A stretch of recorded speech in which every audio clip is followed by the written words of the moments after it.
Hello everyone, welcome to Study As. In this current affairs series, we have till now covered two sections, especially the initial part, that is a constitution and constitutionalism, where we discussed about certain facets related to reorganization of states, renaming of states, citizenship, and as well as certain facets like South Africa में क्या issue रहा, अभी आपका जैसे France का we have talked a bit, थोड़ा सा हम लोग कनाडा का भी बात कर सकते हैं, but I don't think so उतना डिटेल में आ सकता है कि when it comes to secession of a territory. Then we also covered the aspect of organs of the state where we discussed about parliament, executive and judiciary. Now we are going to move ahead with the federalism part where all the three organs of the state at the union level and at the level of, you can say at the level of state, ये आपस में कैसे dealing करते हैं. So let's take it. Firstly, the major issue is again water sharing dispute. So Bhakra Beas जो management board है, इसमें major issue आ रहा है कि Punjab has strongly oppose the Bhakra recent decision to release additional कुछ waters to Haryana. Now Punjab is a upper riparian state.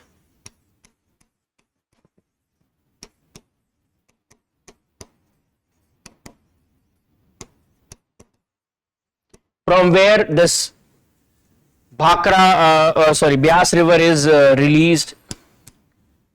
So that is why it becomes a very much important thing.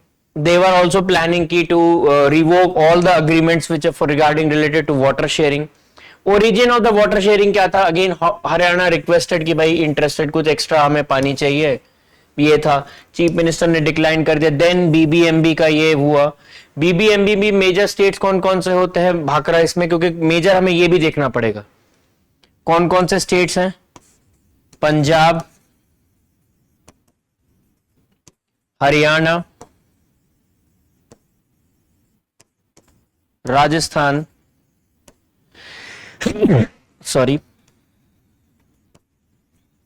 UT of Delhi, जिसमें बाकी states ने भी इस चीज को थोड़ा favour किया. Himachal Pradesh,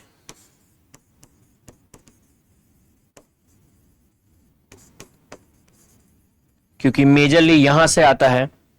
that is what we need to know. Do comment in this कि what is the origin of Beas river here, because UPSC has asked about it in geography. So yes, let's move ahead with this.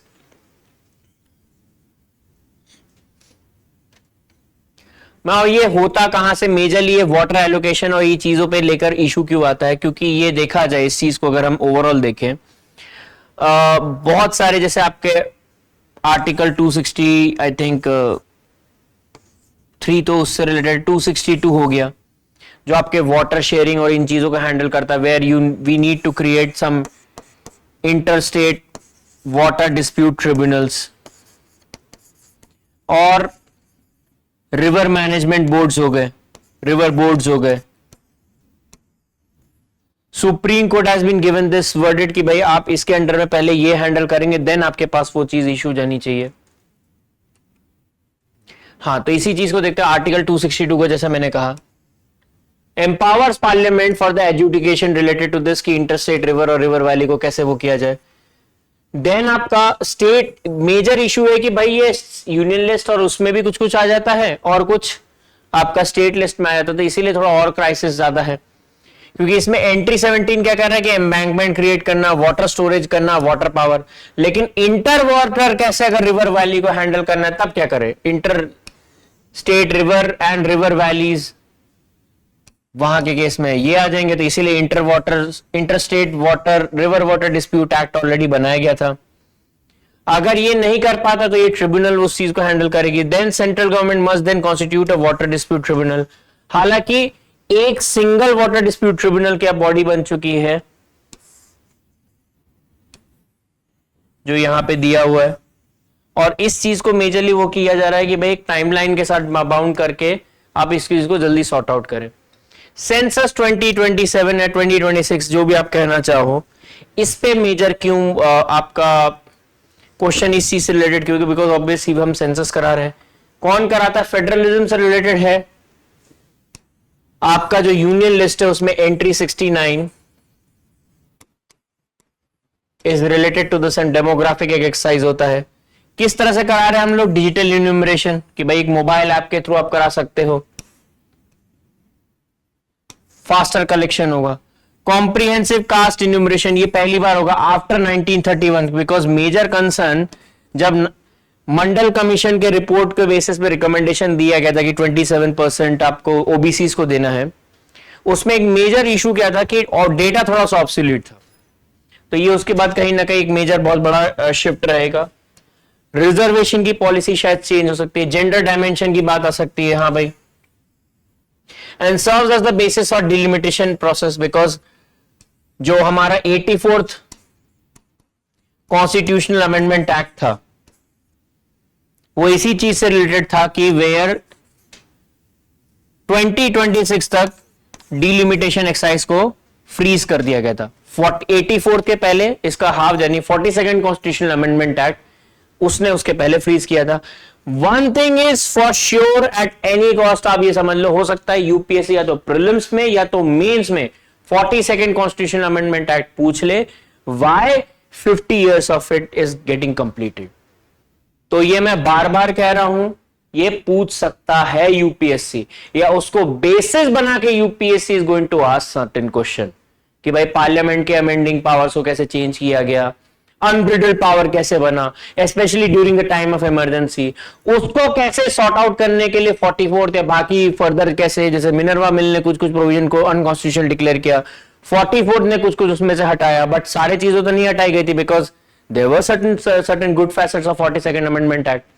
तो कहीं ना कहीं ये चीज पूछा जा सकता है ना। ये सेंसस अगर हम कराएंगे तो उस बेसिस में 2029 का जनरल इलेक्शंस होगा। अगर उस बेसिस में भी देखें, the 106th Constitutional Amendment Act which is giving reservation to women, उस बेसिस में शायद 2029 नहीं तो 2034 तक के जनरल इलेक्शंस में हम इस चीज को देख पाएंगे। आर्टिकल 81 के अंडर आपका डिलिमिटेशन आ भी जाता है। दिस में also lead to understand the north south divide and federal imbalance, because ये बार बार इस चीज की हो रही है कि हाई फर्टिलिटी स्टेट्स यानी नॉर्दर्न स्टेट्स है, बिहार हो गया, यूपी हो गए, यहां पे अगर आप देखोगे TFR it is somewhere relate is above 3। Low fertility high economic output state like Kerala, Tamil Nadu, आज के डेट में थोड़ा सा कर्नाटका भी थोड़ा इसी तरफ आ चुका है। माइग्रेशन एंड डेमोग्राफिक शिफ्ट, अब इसी चीज को देखते हुए अगर आप देखोगे other organs of the state में, हम इलेक्शन में बात भी करेंगे कि बिहार और इन सब में कैसे सिचुएशन डायनामिक्स चेंज हुए विद माइग्रेशन, और एसआईआर किस बेसिस पे इसलिए कराया गया। Fiscal federalism and finance commission इसी चीज पे रहेगा, क्योंकि उसमें वो लोग पॉपुलेशन और ये सारा चीज लेते ही हैं। We will discuss a bit on 16th finance commission and its comparison with 14th and 15th in this section only, उस चीज की भी थोड़ी बात होगी।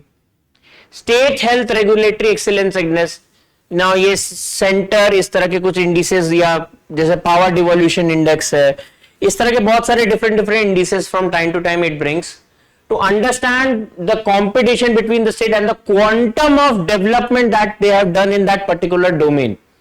फॉर एग्जांपल अगर स्टेट हेल्थ की बात करें तो वहां का रेगुलेटरी एक्साइज किस तरह से काम कर रहा है। तो सीडीएसईओ ने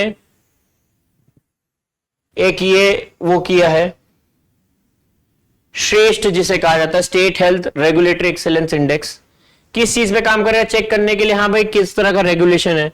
virtual data driven benchmarking tool, digital थोड़ा सा वो करने की कोशिश कर रहे हैं। मैन्युफैक्चरिंग स्टेट्स को अलग रखा गया, उसके इंडिकेटर्स अलग रखे गए। प्राइमरीली डिस्ट्रीब्यूशन स्टेट, इनको अलग रखा गया है। किस बेसिस में चेक करेंगे, ह्यूमन रिसोर्सेज यानी डॉक्टर्स और उनकी क्वालिटी क्या है, इंफ्रास्ट्रक्चर किस तरह के मेडिकल डिवाइसेज या ट्रीटमेंट्स और बाकी चीजें कैसी हैं, लाइसेंसिंग किस तरह से हम कर रहे हैं, सर्विलांस हम कैसे करते हैं, रिस्पॉन्सिव अगर किसी तरह का कोई कंप्लेंट आता है उस चीज को कैसे हैंडल किया था, because responsiveness is a good major component of good governance.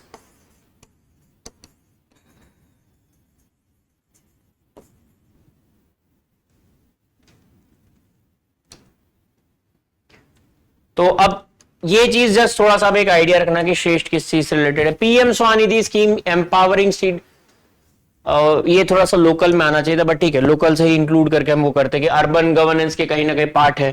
Covid के बाद से इस चीज की बड़ी बात चल रही थी कि स्ट्रीट वेंडर्स को हम कैसे एक फाइनेंशियल असिस्टेंस प्रोवाइड कर सकते हैं। स्ट्रीट वेंडर्स के लिए ये प्रोग्राम लाया गया था। कौन ला रहा था? Ministry of urban housing and urban affair, MoHUA, not Mahua Moitra, as a member of parliament. ये इसको शॉर्ट में महुआ बोलते हैं, ministry of housing and urban affair को। Financial inclusion, certain kind of loan और क्रेडिट प्रोवाइड किया जा रहा है इन्हें। किस तरह से? फर्स्ट लिफ्ट में 15,000, पहले 10,000 था, अब 25,000 कर दिया गया, पहले 20,000 था। 50,000 it is still remain unchange. जो थर्ड आपका इंस्टॉलमेंट जो आपको क्रेडिट के फॉर्म में मिलता है। आप आज के डेट में beneficiaries who repay timely are eligible for UPI linked RuPay credit card as well. This is important, and cashback incentives up to 1,600 as well. So that's why this becomes very much important. Ladakh statehood demand and the sixth schedule debate. Now, एक इस चीज को समझ लेते हैं कि इस article 224 clause 2 में आता है, 224 क्लॉज 1 में फिफ्थ शेड्यूल आता है। ट्राइबल डोमिनेटेड एरियाज होते हैं, ऑटोनॉमस डिस्ट्रिक्ट काउंसिल बनाता है।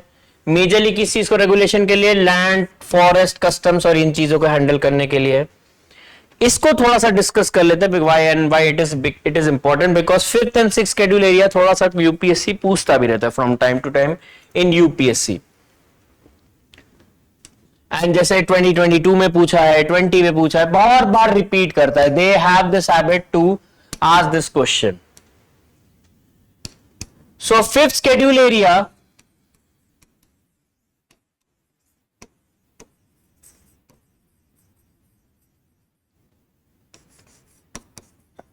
यहां पे हम बनाते हैं कुछ ट्राइबल एडवाइजरी काउंसिल्स। अगेन वो दोनों का मेजर ये था कि, या जिसे हम कहते हैं एसिमेट्रिक फेडरलिज्म, की gives certain special privileges for certain states. Tribal advisory councils आप बना सकते हैं।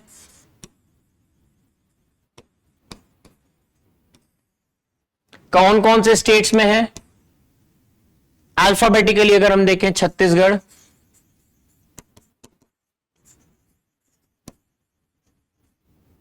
Gujarat,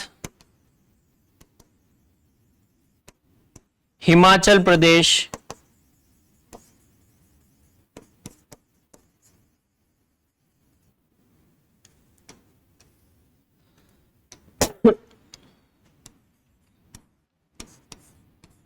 Jharkhand,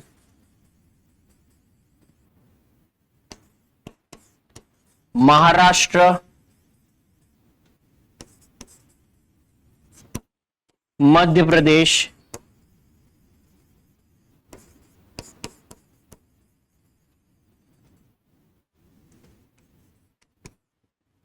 Odisha. In fact Odisha is that state which has the highest number of PVTG, यानी particularly vulnerable tribal groups से related है। We will discuss a bit of प्रधानमंत्री जनजाति जाजगुआ जो स्कीम है, उसके बारे में हम डिस्कस भी करेंगे फंडामेंटल राइट्स और डीपीएसपी वाले सेक्शन में। राजस्थान, ओडिशा वाला ये जो मैंने कहा पीवीटीजी वाला, it has come in 2019 UPSC. Telangana, and if it is Telangana, I missed the first one. Actually, it should be first one should be Andhra Pradesh. Notify कौन करते हैं? प्रेसिडेंट ऑफ इंडिया करते हैं। सिमिलरली सिक्स शेड्यूल एरियाज को अगर हम देखें, अच्छा ये है under article 244 clause 1।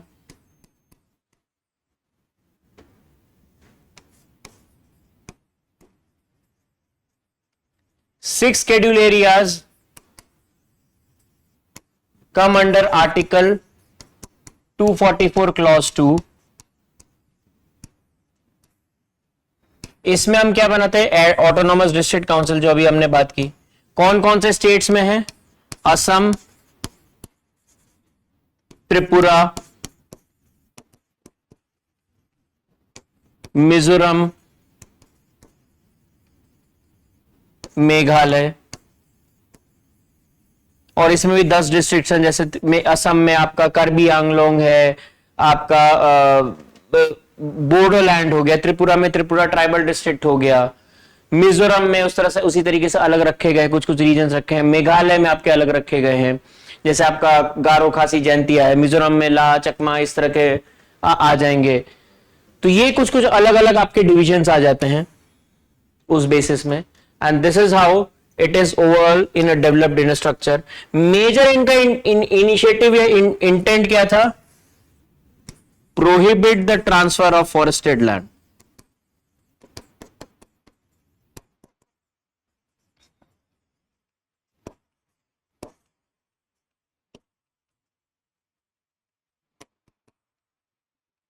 To land to non-tribals. UPSC has asked this from time to time.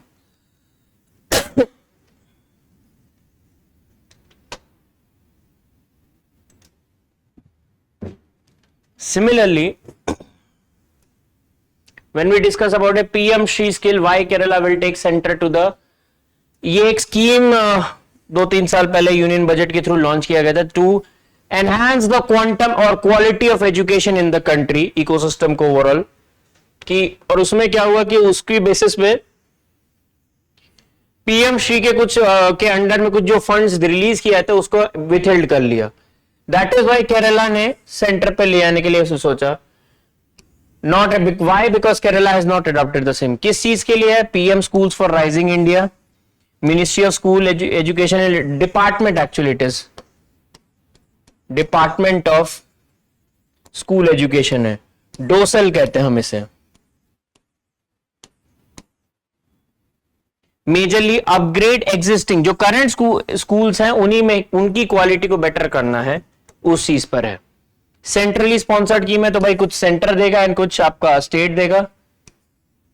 27,000 के इस बेसिस पे अगर देखा जाए दैट मींस 60:40 का रेशियो है।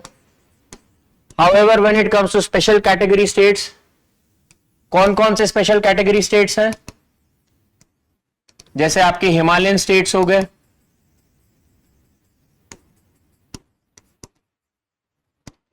ना ये भी बड़ा चर्चा चला है कि Bihar always wanted to get this status, special category status, लेकिन 14 फाइनेंस कमीशन ऑलवेज स्टेटेड कि भाई हिमालयन स्टेट्स एंड जैसे आपके जम्मू एंड कश्मीर और ये सारे इन्हीं पे ही कन्फाइंड रखे, आप इसके अलावा मत दीजिए। तो उनके वैसे केस में 90:10 का रेशियो है।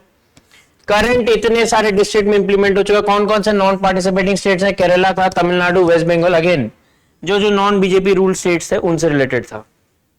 इसके अलावा one thing which becomes very much important is the 16th finance commission. Majorly इसका जो पैरामीटर्स ऑफ हॉरिजॉन्टल डिवोल्यूशन है वो मेजरली इंपॉर्टेंट हो जाता है कि कौन से बेसिस में 16th फाइनेंस कमीशन ने डिवीजन ऑफ फंड्स रखा है, horizontal devolution of funds. We will take care of 14th and 15th and 16th all three, ताकि आपको एक कंपैरेटिव आइडिया भी पता चले। प्लस ये इसलिए मैं बता रहा हूं बिकॉज अगर यूपीएससी ने पूछा कि फाइनेंस कमीशन ने किस तरह से ट्रांजिशन कराया है, डिक्रीज हुआ है या फंड उस पैरामीटर में इंक्रीज हुआ है, वो चीज भी आपको आइडिया रहेगा। First metric is income distance,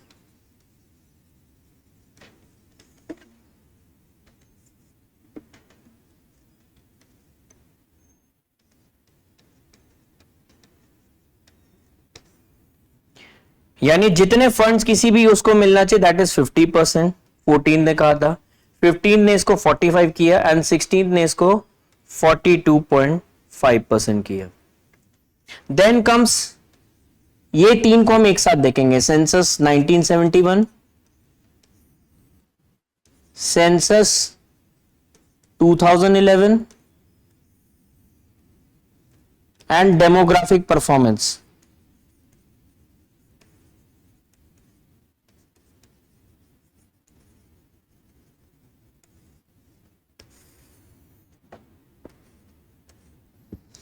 इस बेसिस में अगर देखें सेंसस 1971 ये 17.5% था, this one was 10% and this one was null. हुआ क्या कि मेजर कंसर्न्स क्यों उसके बाद से आने लगा वो चीज हम देखते हैं पहले। सो हुआ क्या कि सेंसस 1971 ने क्या किया, इस चीज को हटा दिया. व्हाट दे ब्रॉट कि बॉस ठीक है हम ये चीज नहीं मेजर करेंगे, हम what we are going to do is that कि इसको 15% रखते हैं, डेमोग्राफिक परफॉर्मेंस शुड बी 12.5%. 16 ने भी कहा कि ठीक है हम इसको नील रखते हैं, हम ये चीज नहीं करेंगे, इसको हम 17.5% करते हैं, डेमोग्राफिक परफॉर्मेंस को हम थोड़ा कम लेंगे. ना मैंने ये तीन एक साथ क्यों लिखा, because just see this one thing, you will see that कि तीनों को अगर हम देखें ऐड करें इट इज 27.5, हियर भी 27.5, हियर भी 27.5. बट कंसर्न केवल पैरामीटर टू पैरामीटर में कैसे चेंज हो जाता है ये देखो आप. 1971 के सेंसस और 2000 दोनों सेंसस को अगर हम मेजर करते हैं तो उस बेसिस में क्या होता है कि अगर आप पुराना देखोगे तो आपको सदर्न स्टेट्स का भी पता चलेगा, नॉर्दर्न स्टेट का भी पता चलेगा, इसमें भी वही चीज होगा. बट 2011 में क्या है कि southern states 1951 to 1980 was a period of population bomb, population explosion. इंडिया का पॉपुलेशन काफी ज्यादा ऑगमेंट किया था उन 3 डेकेड्स में. दैट्स वाई उस टाइम पे सबका प्रोपोर्शनली उस अकॉर्डिंग दिखता है. After 1980s southern states, when the development and the kind of southern states started doing certain kind of population control exercises, उसके बेसिस में अगर आप देखोगे तो वहां की पॉपुलेशन काफी कम दिखती है. तो डेमोग्राफिक परफॉर्मेंस वो दिख तो जाएगा बट प्रॉपर रिफ्लेक्ट नहीं करेगा, बिकॉज ये कितना वेटेज है, 17.5% वेटेज है आपका, इसका 10% वेटेज. अब आपने क्या कर दिया, इसका वेटेज बढ़ा दिया, यानी सदर्न स्टेट को नुकसान तो वैसे भी है, और इसको आपने क्या किया, ये जो वेटेज था ये काफी कम कर दिया 12.5%. That is why southern states are crying. Crying नहीं मतलब जस्ट एक वो कर रहा हूं कि they have a concern. I do not mean any kind of wrongful conduct regarding the southern state. They are also part of India only. In fact, I am talking about their concerns only. यहां पे क्या हुआ, 16 finance commission raise this, expanded it further more. क्यों, क्योंकि अब आपने क्या किया, 2011 के बेसिस में नॉर्दर्न स्टेट को ज्यादा फेवर कर दिया और डेमोग्राफिक परफॉर्मेंस को और कम कर दिया है. इस बेसिस में क्या हो रहा है, southern states are raising concerns.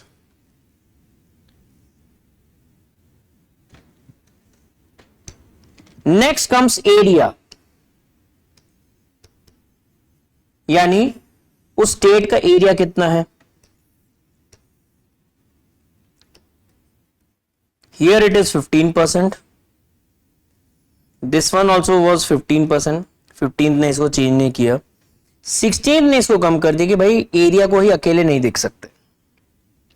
Then comes forest cover.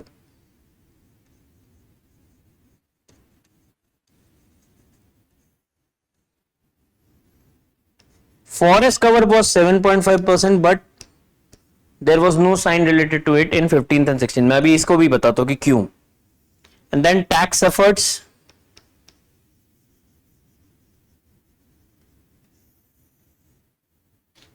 Not tax efforts, more than this. Firstly, we need to discuss forest and ecology.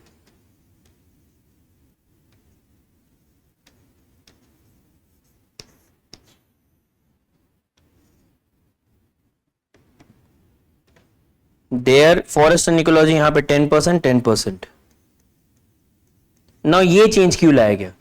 Forest cover में क्या होगा, अगर आप फॉरेस्ट कवर देखोगे तो ट्री का कवर देख रहे हो, कैनपी कितने लेवल तक छूटा हुआ है. बट आपके एनवायरमेंट में तो वेटलैंड्स भी आते हैं, मैनग्रूव्स भी आते हैं, एश्योरीज भी आते हैं. They are also helping in reducing the carbon footprint ना, तो उनको भी हमें कवर करना पड़ेगा. That is why forest and ecology was a term was added, और इसके वेटेज को आपने थोड़ा सा बढ़ाया. एरिया से रिलेटेड आपने क्या किया कि भाई आज के डेट में why it is important circular economy and sustainable development as well. That's why 15th and 16th ने, खासकर 16th ने और ज्यादा कर दिया कि एरिया को कम करके इस पे फोकस रखा है ना. अगर आप यहां पे अगर थोड़ा कैलकुलेट करो, ये 15 था, 16 67.5 या 10 27.5 पूरा करोगे तो 77.5 आ जाएगा. This is 7.5, that means 85 and 15, यानी ये 100 हो चुका. अब इसके बाद 14 फाइनेंस कमीशन में कोई मेट्रिक नहीं था. यहां पर क्या आएगा, 45 है, 15 60 हो गया, या 45 62.5 हो, 27.5 है ही, plus 15 is 77.5. Forest and ecology is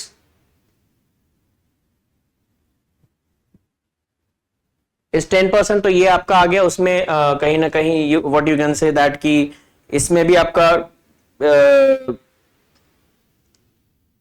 45, 62.5, 77.5, 87.5, और अब इसमें बस थोड़ा सा और ऐड होना है, that is the part that is which is related to your tax efforts. हाँ, this is 72.5, this is 87.5 and then 10% is 97.5, यानी इसमें 2.5% ऐड होना. ये 2.5% आया टैक्स एफर्ट से.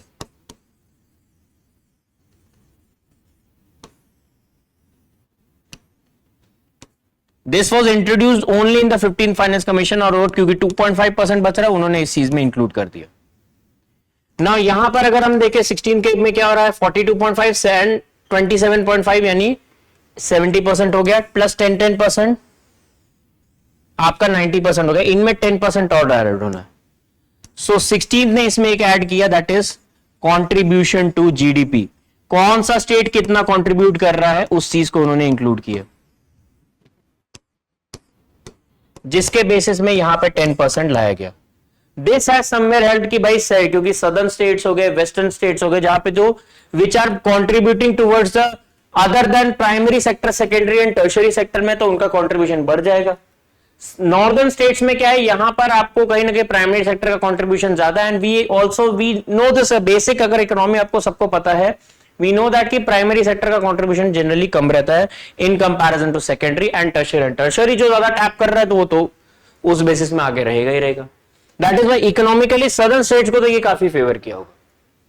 फॉरेस्ट एंड इकोलॉजी भी सदर्न स्टेट को फेवर किया होगा, बट नॉर्दर्न को नहीं किया होगा. यहां पर क्या है, डेमोग्राफिक और इस वजह से सदर्न को ज्यादा दिक्कत है. सो ये कहीं ना कहीं ये बैलेंस करने के लिए मैट्रिक्स उस अकॉर्डिंग किया था कि कहीं ना कहीं कोई ना कोई कहेगा कि भाई फिस्कल जस्टिस हमारे साथ नहीं हुआ, कि हमारे साथ नहीं हुआ, बट ओवरऑल बैलेंस उस अकॉर्डिंग किया था.